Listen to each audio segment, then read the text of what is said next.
моля. Айде, айде, айде. Give it to me. Give it to me. Give it to me. Give it to me. Айде, айде.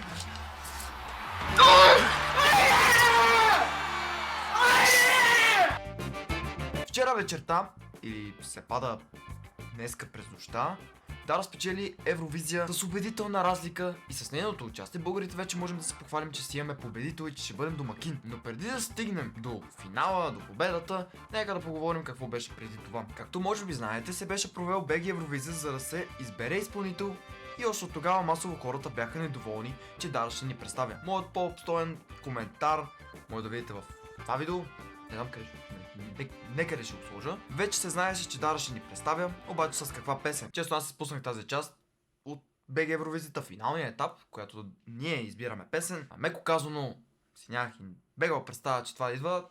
Знаех, че има този етап, не знаех, че е дошъл и го изпуснах. Просто тотално забравих за това. Песента победител е Бангаранга. Лично не се интересувах от другите песни, а моето мнение за песента не беше много добро. Лично не ме грабна по какъвто и да е начин. Но въпреки това имах подозрение, че може би ще спечелим. Не бех доволен от песента. Това е моето мнение. Аз, ако сте се натъквали на моите стримове Mr. Pimples в Twitch, може би ще знаете, че бях скептичен. Но моето мнение е ирелевантно в случая. Песента беше фаворитка още преди началото на същинския конкурс. Тя беше любима песен, освен може би България, където ние българите бяхме много контрастни в нашите си мнения. Някои харесваха песента, обичаха я. Направо казаха, това сме ние. Другите... Какво е това? Още на репетициите се разбра, че Дара с Бангаранга ще бъде на една от водещите места в класирането. Тя беше на първо място на нейния полуфинал, а именно вторият. Дара се класира на финал, а на самият финал тя не само получава най-много точки от журито, а като беше в директен сблъсък с Пича от Израел, който водеше по едно време, зрителите избраха Дара с над 100 точки разлика. Не помня с колко точно, казвам над 100, може да са повече, знам, че Дара имаш над 500 точки общо. Ето е моята реакция на моите приятели, когато го гледах. Give it to me! Къде? Айде!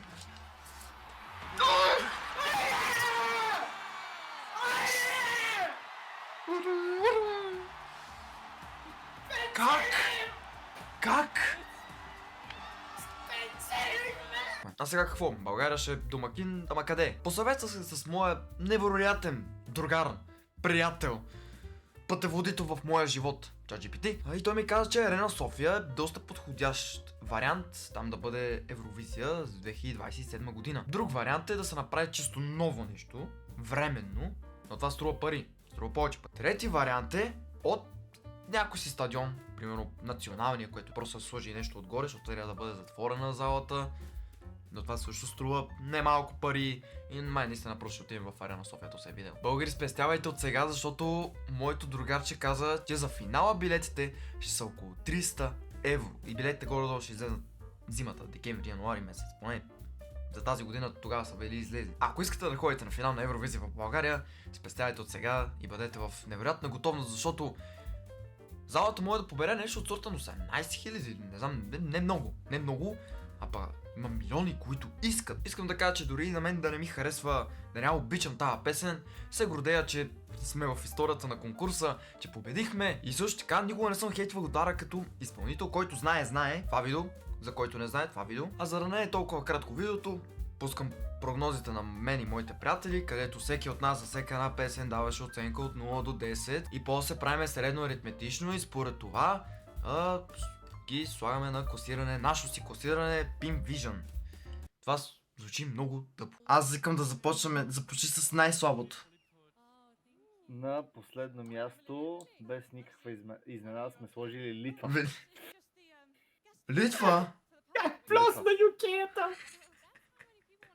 Литва с обща оценка от 2.5. Това заради мен, защото служих 0,5. Не, чакай, колко? Не, казах 0,5. Тогава. Не, 0,5 каза нас. Да, така е. Чакай са. Колко и трябва, за да Великобритания да е най-отдолу? Не е малка разлика. Великобритания е на 24-то място. Добре. На 23-то. Без никаква изненада според мен е Белгия. С 3.25. Да. Така. Го ще прави тест дали знае знамената. Да. Давай. Така.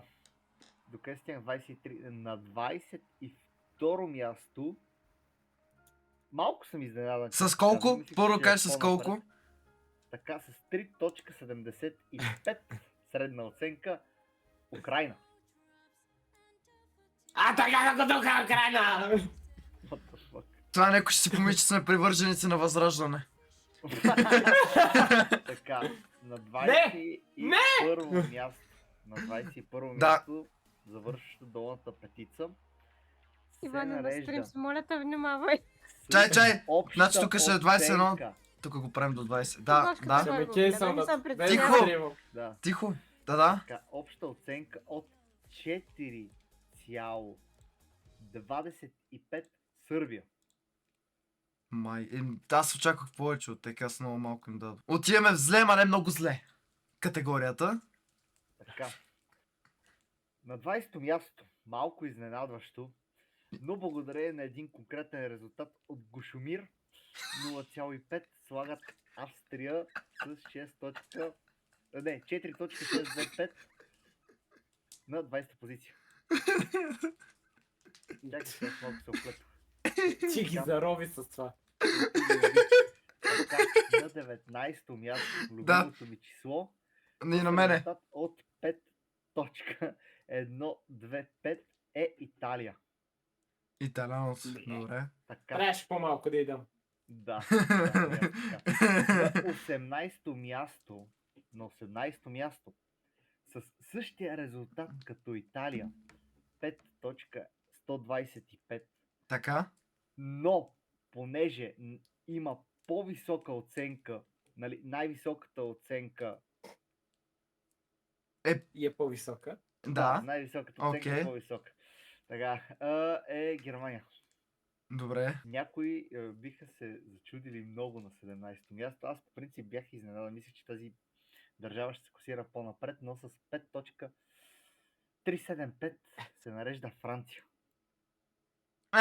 Ти от си. Това е Франция, но аз ще ни бъде тъп. С 5.625 е Молдова. Вие много малко и да. Аз там бех много. Аз съм я на дръпнал. Молдова съм дал 6.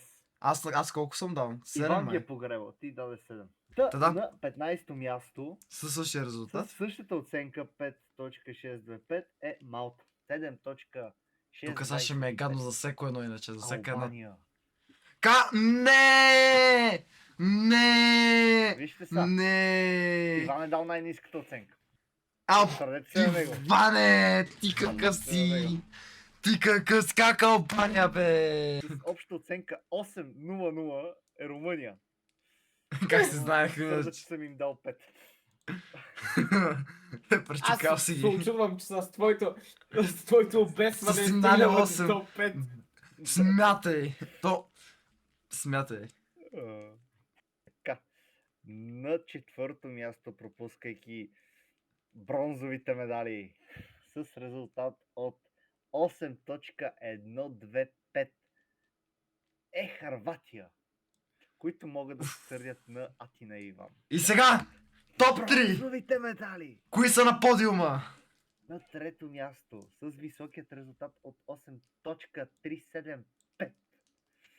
Изненадващо за мнозина. С Швеция. Ще кринджна след малко. Кой ще пъгна? Кой ще Той ходи сложи Кипър? кипър и беше... Чакай, какво? Така. Как те, бе? Абсолютно. Без Ужас. никакъв байер. Само заради качествата на песента. И Второ място и певицата, с и певицата. сребърните медали. Повече и се смея певицата. сега България и Кипър е на Да. първо място. Второ място. Със средна оценка 8.5 е Кипър. Изключително много се Песента смея в Джала. момента на коментар. Искам да кажа, че Кипър е там само и само заради стамата, който най-вероятно е дал 10 там. Не е вярно. Буквално аз имам... Ти имаш Аз колко най-високата дадох? оценка на Кипър, Атина. Колко Моята дадох на 9. Кипър? Да, аз съм дал 8.5, Гоша Аз е дал 8. 8.5, Иван е дал 8. Какво? Аз съм дал 10. Ало! Инсейн. Значи това ли са нашите? Това ли са И на нашите? първо място Абсолютно закономерно, без никакви изненади. Даже не знам защо се провежда тази Евровизия. То е ясно сега кой ще спечели. С най-добрата песен, с най-добрия текст, с най-добрия смисъл. Държавата на три морета! На три морета, две вселени и две дюнерджийници! Умопомрачителната оценка от 9.625 благодарение на Гошо, който доста те отрязва. Това е Pimp Vision! Това е Pimp Vision! Тя печели Pimp Vision! Ужас, кринч. Да, пим. Окей. Та, коре е някаква скандинавка иначе. А така, кри украинското знаме. А така, кри, браво, браво, Дара, браво, браво, е така те искам. Да си знаят. А така, кри полското е. Кои са тебе? Ко то прави бе? Ко прави бе? Беге, набило една топаница бе. Набило една цица. Една така цица, такова лепни на... Какво говоря? Какво говоря? Га го хареса ръката. Той е гей таен агент. Брото играе дългата игра. Да, Кипър! Брате, играй дългата игра. О, къв си ти бе? Беге бе, закриваш гледката. Смахай се оттам! Закриваш гледката бе. Това беше от това кратко включване. От този кратък коментар. Радвате ли се, че Дара спечели? Коя пак песен ми беше фаворитката? Това е много интересно. Мен лично не ми беше Дара, няма да ви кажа коя е. Ще ми се обидите.